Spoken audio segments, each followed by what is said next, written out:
Good evening students, मैं Rajesh sir आप सबका स्वागत करता हूं मेरे यूट्यूब चैनल काबिल अकेडमी पे। जैसे आपको पता है कि कंप्यूटर के क्वेश्चंस पे प्रीवियस ईयर के क्वेश्चंस में जो बहुत ही इंपॉर्टेंट है उस पर एक पूरी सीरीज़ चल रही है। मैंने कहा था कि कंप्यूटर पे लगभग 5-6 सीरीज़ में लेकर आऊँगा और हर वीडियो में मैं इंपॉर्टेंट 10 क्वेश्चंस को लूँगा जो आपके एग्जाम्स में ऑलरेडी आ चुके हैं और उससे जुड़े हुए बहुत सारे इंपॉर्टेंट इन्फॉर्मेशन जो बहुत सारे लोग मिस कर जाते हैं, तो उन पे सब चर्चा कर रहा हूँ और ये सारे क्वेश्चंस बहुत ही इंपॉर्टेंट हैं। तो आज इस वीडियो की अगली सीरीज़ में लेकर आया हूँ जहाँ मैं another set of important 10 questions जो आपके एग्जाम्स में आ चुके हैं। लेकिन वीडियो की खास बात यह है दोस्तों कि यहाँ पे हम केवल क्वेश्चंस का आंसर नहीं करेंगे, वो तो आप भी कर सकते हैं, लेकिन हम उस पर बात करेंगे जो और भी बहुत सारे ऑप्शंस होते हैं जिन पे क्वेश्चंस एग्जाम में पूछे जा सकते हैं।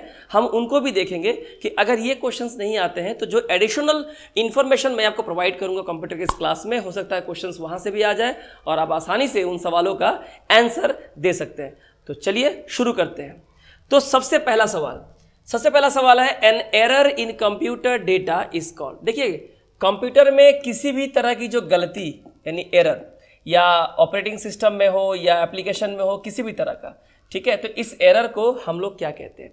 देखिए, आपके पास यहाँ बहुत सारा ऑप्शन है और आप शायद ये बहुत ही कॉमन सा सवाल है और आप जानते हैं इसका आंसर क्या होगा, लेकिन अब चर्चा करें। सबसे पहले यहाँ पे क्या है, सीपीयू। सीपीयू क्या होता है? सेंट्रल प्रोसेसिंग यूनिट, जो आपका कंप्यूटर का ब्रेन होता है। इसके बिना आप कंप्यूटर को प्रोसेस कर ही नहीं सकते, ना इन्फॉर्मेशन स्टोर कर सकते हैं, ना ही इन्फॉर्मेशन को आप ट्रांसफर कर सकते हैं। तो ये तो हमारा कोई एरर है नहीं, ये तो एक कॉम्पोनेंट है हमारा, है कि नहीं।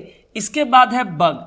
बग क्या होता है? देखिए, आपका जो कंप्यूटर होता है उसको डिज़ाइन इस तरह से किया जाता है कि आपको जो डिज़ायरेबल आउटपुट चाहिए, आप जो इनपुट देते हैं उसके हिसाब से आउटपुट आता है और मशीन को काम करने के लिए बनाया जाता है।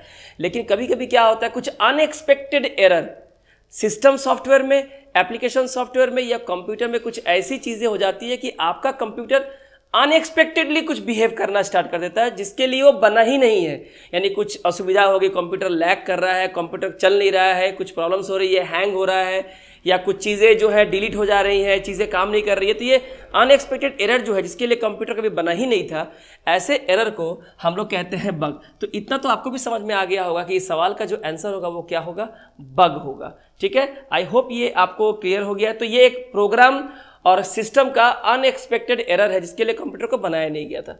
बाकी चिप तो आपको पता ही है कि जो भी इलेक्ट्रॉनिक डिवाइस होता है जिनमें माइक्रो प्रोसेसर लगा हुआ है, सब में एक मदरबोर्ड होता है। उस मदरबोर्ड में क्या होता है, चिप लगे होते हैं। जैसे कि आईसी जो है एक चिप है, तो कई तरह के चिप लगे होते हैं जिससे एक इलेक्ट्रॉनिक डिवाइस जो है काम करता है। तो ये एक तो इंस्ट्रूमेंट का नाम है। कर्नेल। तो कर्नेल क्या होता है? तो देखिए, कर्नेल जो है, कर्नेल एक कंप्यूटर प्रोग्राम है। क्या है? एक कंप्यूटर प्रोग्राम है इन कंप्यूटर्स ऑपरेटिंग सिस्टम।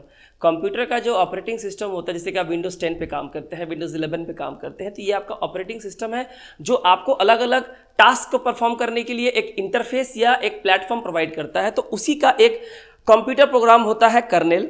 और ये जनरली जो होता है इसका सभी सिस्टम पे अल्टीमेट कंट्रोल होता है। जैसे कि मैं अगर आपको एग्जांपल दूं तो जैसे कि लिनक्स हो गया, डिस्क ऑपरेटिंग सिस्टम यानी कि डॉस हो गया, जैसे कि सोलारिस हो गया।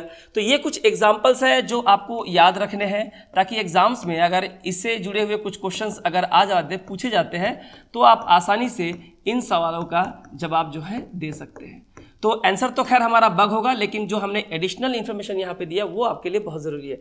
आई होप आपको ये समझ में आ गया होगा। तो हम लोग अपने अगले स्लाइड की ओर चलते हैं। तो अगला क्वेश्चन है which unit holds data temporarily. यहाँ पे आपको 4 यूनिट के नाम दिए हुए हैं, है कि नहीं। तो आपको जो यहाँ पे 4 यूनिट का जो नाम दिया हुआ है, आपको ये बताना है कि इन चारों में से वो कौन सा यूनिट है जिसमें डेटा यानी कि जो भी इंफॉर्मेशन होता है, डेटा जो होता है उसे अस्थायी रूप से टेम्पोरेली स्टोर किया जाता है। तो देखिए, सबसे पहले इनपुट डिवाइस, इनपुट यूनिट। अब देखिए, इनपुट यूनिट क्या होता है? आप सभी को होता है, माउस है, कीबोर्ड है, स्कैनर है, जॉयस्टिक है। तो ये इनपुट डिवाइस है, इससे हम कंप्यूटर को इंफॉर्मेशन देते हैं, स्टोर नहीं करते हैं। तीसरा है आउटपुट यूनिट। हम जो इनपुट देते हैं जिससे हमको आउटपुट मिलता है, जैसे कि मॉनिटर जो जिसपे आप स्क्रीन पे काम करते हैं, तो ये कोई स्टोरेज डिवाइस है नहीं, यहाँ से हमें इंफॉर्मेशन मिल जाता है। यहाँ बी नंबर और डी नंबर काफ़ी इंपॉर्टेंट है। बी नंबर है आपका प्राइमरी मेमोरी यूनिट। प्राइमरी, जहाँ पे सबसे पहले आपका डेटा स्टोर होता है कंप्यूटर में, जैसे कि आपने सुना होगा रैम यानी कि रैंडम एक्सेस मेमोरी, यानी कि रोम, यानी कि रीड ओनली मेमोरी जो वोलाटाइल होता है। तो यहाँ पे ये एक स्टोरेज यूनिट हो गया। सेकेंडरी स्टोरेज यूनिट क्या होता है? आपने सुना होगा आपके कंप्यूटर में एसएसडी लगा हुआ है कि नहीं? एसएसडी है, उसके बाद आपने सीडी देखा है, आपने डीवीडी देखा है कि नहीं? इसके अलावा आपने अपने पेन है, फ्लैश है ना? ये सब जो है ये एक्सटर्नल स्टोरेज डिवाइस है। और जनरली सेकेंडरी मेमोरी यूनिट यानी जो कंप्यूटर के बाहर भी जो होता है, इन जगहों पे हम चीज़ों को लॉन्ग समय के लिए या परमानेंट स्टोर करने के लिए इनका इस्तेमाल करते हैं। तो जाहिर सी बात है ये तो हमारा आंसर होने से रहा, क्योंकि हमको चाहिए टेम्पररीली, तो हमारा सही आंसर होगा प्राइमरी मेमोरी यूनिट यानी कि रैम और रोम। तो आई होप आपको ये क्लियर हो गया होगा। और अगर परमानेंट आपसे पूछा जाता है तो आप कहते हैं सेकेंडरी मेमोरी यूनिट, जैसे कि SSD, CD, DVD, pen, flash drive, pen drive वगैरह। ठीक है, चलिए अगले क्वेश्चन को चलते हैं। चलिए अब देखते हैं क्वेश्चन नंबर 3। क्वेश्चन नंबर 3 काफी इंटरेस्टिंग है। The term GIGO is related to which characteristics of computer. पूछा है, देखिए ये गीगो है, इसे आप गलती से गोगो मत पढ़िएगा। पहले गोगो बस चलती थी हमारे यहाँ पे, पर वो गोगो नहीं है, ये गीगो है। ठीक है, और ना ही कोई ये गीगो किसी विलेन का नाम है। सबसे पहले गीगो का फुल फॉर्म आप समझिए। गीगो का मतलब होता है गार्बेज इन गार्बेज आउट। यानी कि अगर आपने कूड़ा डाला है तो कूड़ा ही तो प्रोसेस होकर निकलेगा ना, कुछ और तो निकलेगा नहीं। आप डालेंगे कूड़ा और आप सोचेंगे निकलेगा सोना, मतलब यहाँ से डालेंगे आलू और वहाँ से निकलेगा पैसा, तो ऐसा हो नहीं सकता है कि नहीं? तो ये सब जुमला है। तो इसका मतलब होता है जैसा आपका इनपुट होगा वैसा ही आपका आउटपुट होगा, यही होती है। यानी कि ये कंप्यूटर के किस गुण से संबंधित है? ये है हमारा एक्यूरेसी। तो इसका मतलब होता है the quality of output is totally dependent on the quality of input. यानी आप जैसा इनपुट देंगे आपको वैसा ही आउटपुट मिलेगा। कंप्यूटर को जैसा आपने बोला कंप्यूटर ने वैसा ही किया, तो आपको उसके ऊपर फेथ रखना पड़ेगा। तो ये कंप्यूटर के एक्यूरेसी वाले फीचर से जुड़ा हुआ है। चलिए अब चलते हैं अपने क्वेश्चन नंबर 4 की तरफ। क्वेश्चन नंबर 4 है to locate a data. Data क्या होता है? Data any piece of information, any piece of information. तो बोलता है किसी इंफॉर्मेशन को या डेटा को अगर आपको लोकेट करना है, ढूंढना है, तो locate a data item for storage. तो किसी भी डेटा आइटम को लोकेट करने के लिए जो स्टोरेज होता है उसे हम लोग क्या कहते हैं? यहाँ पे देखिए 4 ऑप्शन है, फील्ड, फेच, डेटाबेस और फीड। अभी देखिए आपको इसको ठीक से समझना होगा। फील्ड क्या है? फील्ड होता है, फील्ड एक ऐसा एरिया होता है, field is an area for recording specific information. Field जो होता है कंप्यूटर में आपको एक ऐसा एरिया दिया जाता है जहां पे आप किसी विशेष इंफॉर्मेशन को स्टोर करते हैं। जैसे कि मान लीजिए क्लाइंट का नाम, क्लाइंट का एड्रेस, क्लाइंट का फ़ोन नंबर, क्लाइंट का कॉन्टैक्ट डिटेल। ठीक है, तो वो आपको कंप्यूटर जो है एक फील्ड देता है एक पर्टिकुलर व्यक्ति के सारे इंफॉर्मेशन को स्टोर करने के लिए। दूसरा है फेच। अब कंप्यूटर में जो फेच है, फेच का मतलब क्या होता है? इट मीन्स, देखिए फेच का मतलब होता है, इंग्लिश में कहते हैं लेके आना। इसका मतलब होता है इट मीन्स गेटिंग, रीडिंग और मूविंग डेटा ऑब्जेक्ट। यानी कि किसी भी डेटा को लेना, उसे रीड करना और उसे ट्रांसफर इन, ट्रांसफर आउट करना। यानी कि ये जो क्वेश्चन है, ठीक है, इसका सही आंसर जो होगा वो कौन होगा? फेच होगा। लेकिन हम डेटाबेस और फीड की भी बात करेंगे। देखिए डेटाबेस क्या होता है? डेटाबेस क्या होता है? A systematic collection of data और इन्फो। यानी किसी भी डेटा या इंफॉर्मेशन को सही प्रणाली से जब उसे हम लोग कलेक्ट करते हैं तो उसे डेटाबेस कहते हैं।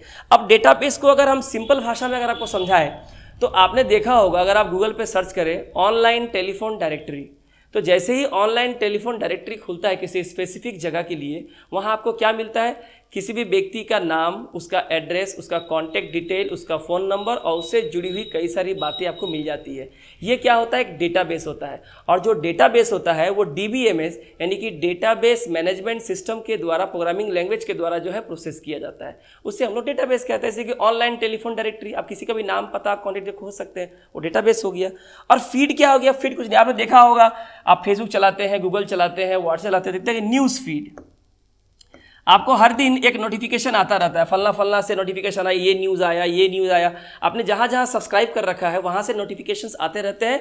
आपको जो करंट अपडेटेड न्यूज़ है वो आपको हर दिन आपको मिलता रहता है। आपको ढूंढने की जरूरत, अगर आपने सब्सक्राइब करके रखा है तो आपको इन्फॉर्मेशन मिलता रहेगा। तो जहाँ पे आप रेगुलर अपडेट रहते हैं, चाहे वो जैसे कि एग्जाम्पल दिया जैसे मैंने कि न्यूज़ फीड, है ना। तो वहाँ पे आपको हर दिन का न्यूज़ आपको मिलता रहेगा अलग अलग कंपनी की तरफ से। तो इसका सही आंसर जो होगा वो होगा हमारा फेच। आई होप आपको समझ में आया है। तो हम लोग क्वेश्चन नंबर 5 की ओर चलते हैं और क्वेश्चन अगला क्वेश्चन देखते हैं। एन इनपुट और output device at which data enters और leaves a computer system is, यानी कि वो कौन सा इनपुट या आउटपुट डिवाइस आपसे पूछा है जिसमें डेटा एंटर भी करता है और कंप्यूटर सिस्टम से बाहर भी चला जाता है, यानी कि ट्रांसफर इन और ट्रांसफर आउट होता है डेटा। ठीक है, इसका सही आंसर है हमारा टर्मिनल। देखिए प्लॉटर के बारे में मैंने अपने पहले वाले कंप्यूटर के पहले वीडियो मैंने आपको बता दिया है, वो वीडियो की लिंक मैं दे दूंगा, वो आप देख लीजिएगा। प्रिंटर आपको पता ही है, कीबोर्ड आपका इनपुट डिवाइस है, आपको पता ही है। तो हमारा इसको तो हम लोग ऐसे भी एलिमिनेट कर सकते हैं क्योंकि ये हमारा आंसर होगा नहीं। अगर आपने पहली सीरीज देखी है मेरी कंप्यूटर की तो आप इसको भी आउट कर सकते थे, आसानी से कह सकते थे कि जो टर्मिनल होगा ये हमारा क्या हो जाएगा, आंसर हो जाएगा। और टर्मिनल नॉलेज के लिए बता दो, ये 3 तरह के होते हैं। एक होते हैं डम्ब टर्मिनल, दूसरा होता है स्मार्ट टर्मिनल और तीसरा होता है ग्राफिक्स टर्मिनल।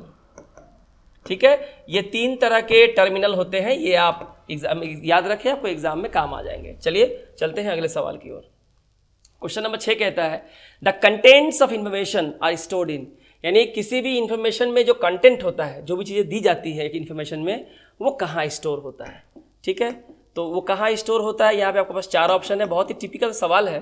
पहला है memory data register, memory access register, memory arithmetic register, जैसे नाम से मालूम चलता है जहाँ पे क्वांटिटेटिव काम किया जाता है, जहाँ पे हम एक्सेस कर सकते हैं, जहाँ डेटा रजिस्टर होता है।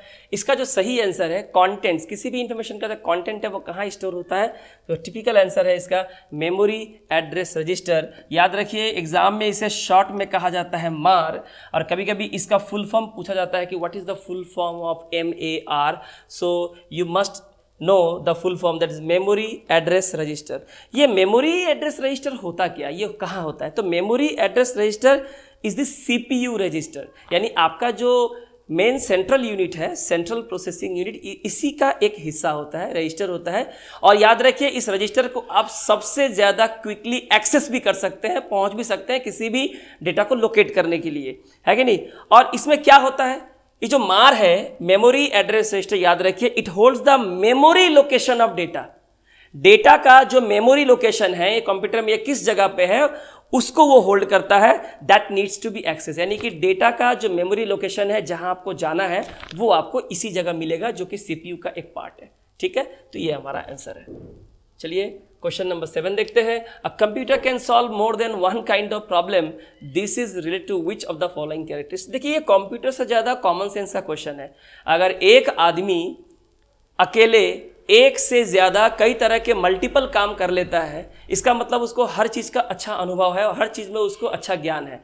तो इसको इंग्लिश में क्या बोलते हैं, इसको इंग्लिश में कहता है कि that person is very versatile, यानी उसको बहुत ज़्यादा एक्सपीरियंस और अनुभव है हर चीज़ का और हर चीज़ पे उसके पास बोलने के लिए कुछ है। तो इसका भी जो कॉमन आंसर होगा जो कंप्यूटर साइंस के बाहर भी है वो होगा हमारा वर्सेटिलिटी। क्या होगा, वर्सेटिल, जो वर्सेटाइल से बना है, तो ये हो जाएगा हमारा आंसर। बहुत ही इंपॉर्टेंट सवाल था। क्वेश्चन नंबर 8 देखते हैं। A computer to diskettes the hard disk are, कह रहे हैं कि एज कंपेयर टू डिस्केट, यानी डिस्केट क्या होता है, आपने बहुत पहले देखा होगा फ्लॉपी डिस्क, जो कि एक मैग्नेटिक स्टोरेज डिवाइस था और इसके लिए फ्लॉपी ड्राइव की जरूरत पड़ती थी, जिसको फ्लॉपी ड्राइव जो है फ्लॉपी डिस्क को रीड करता था। तो कह रहा है कि ये भी एक डिस्केट है, तो इसके मुकाबले हार्ड डिस्क क्या होता है। भाई आज तो हार्ड डिस्क है और आपको पता है कि फ्लॉपी डिस्क यानी डिस्केट से हार्ड डिस्क जो होता है नॉर्मली बहुत ज़्यादा महंगा होता है। तो इसका सही आंसर क्या होगा, मोर एक्सपेंसिव। ये स्लोली एक्सेस, लेस रिजिड और मोर पोर्टेबल, ये तीनों हमारा आंसर नहीं हो सकता है। हार्ड डिस्क जो होता है फ्लॉपी डिस्क से बहुत ज़्यादा महंगा होता है। चलिए क्वेश्चन नंबर अब 9 देखते हैं। विच of the following is the most quickly accessible storage. यहाँ पे आपको 4 तरह के स्टोरेज डिवाइस के नाम दिए हुए हैं, लेकिन पूछा है कि इन चारों में से कौन सा ऐसा डिवाइस है जिसको हम बहुत तेजी से और फास्टली एक्सेस कर सकते हैं, घुस सकते हैं, पहुँच सकते हैं। तो अभी मैंने थोड़ी देर पहले कहा था मेमोरी एड्रेस रजिस्टर, जो कि CPU का एक पार्ट होता है जहाँ पे सारे डेटा का जो मेमोरी लोकेशन है स्टोर होता है, जिसको हम लोग आसानी से एक्सेस कर सकते हैं। तो इसका सही आंसर होगा हमारा, क्या होगा, रजिस्टर। क्या होगा, रजिस्टर। तो ये हमारा सही आंसर है। चलिए आज के वीडियो का हम लोग अंतिम सवाल ले लेते हैं, और अंतिम सवाल जो है क्वेश्चन नंबर 10 आपके स्क्रीन पे देखिए। सवाल है what do you call a single point in a computer screen. ये देखिए, ये आपने एक फिल्म देखी होगी जो हॉलीवुड में आई थी, फिल्म का नाम आपको याद आ जाएगा, फिल्म का नाम है पिक्सेल। ये एक हॉलीवुड की मूवी है ना। वो पिक्सेल क्या होता है, आपने अगर आपने फिल्म देखी होगी तो आपको समझ में आता होगा कि कंप्यूटर स्क्रीन पे जो सबसे सिंगल छोटा सा जो पॉइंट जो होता है, जो आप देख पाते हैं, जिसको जोड़ जोड़ के कई सारी आकृतियाँ, शेप, साइजेस, किसी भी तरह के चीज़ों को हम बना सकते हैं, वो क्या कहलाता है? वो कहलाता है हमारा पिक्सेल। वो क्या कहलाता है? हमारा पिक्सेल। तो पिक्सेल को हम लोग और भी कई नाम से पुकारते हैं। पिक्सेल को हम लोग पेल कहते हैं, पिक्सेल को हम लोग पिक्चर एलिमेंट के भी नाम से पुकारते हैं। ठीक है, ये पिक्सेल का अलग अलग नाम है। सो फ्रेंड्स, ये था कंप्यूटर पे हमारा आज का दूसरा सीरीज, और ये सारे क्वेश्चंस जो आपने स्क्रीन पे आज देखा और समझा, और इसके साथ साथ हमने अलग अलग ऑप्शंस को भी डिस्कस किए कि सवाल तो अलग भी आ सकते हैं ना, तो ऑप्शंस जो दिए जाते हैं करेक्ट आंसर के अलावा जो 3 रॉन्ग आंसर होते हैं, वहाँ भी सीखने के लिए बहुत कुछ है जो कि आपको किसी की वीडियो में नहीं सिखाया जाता। लेकिन मैं वो हर चीज़ कवर करूँगा ताकि आपको कंप्यूटर के लिए कुछ अलग से किसी और वीडियो, बुक्स या कोई स्टोरी को देखने की ज़रूरत ना पड़े। तो ये हमारे कंप्यूटर का दूसरा वीडियो है, इसे बार बार देखें, समझें। वीडियो अगर पसंद आई हो तो एक बार लाइक कर दे, शेयर करें, कमेंट करके बताएं कि आपको कैसा लगा। और अगर आप मेरे चैनल पे नए हैं तो चैनल को ज़रूर सब्सक्राइब कर ले, बेल नोटिफिकेशन प्रेस करें ताकि जो भी मेरी वीडियो काबिल एकेडमी चैनल पे बन रही है उसकी नोटिफिकेशन सबसे पहले आपके पास जाए। सो आज के लिए इतना ही। Thank you.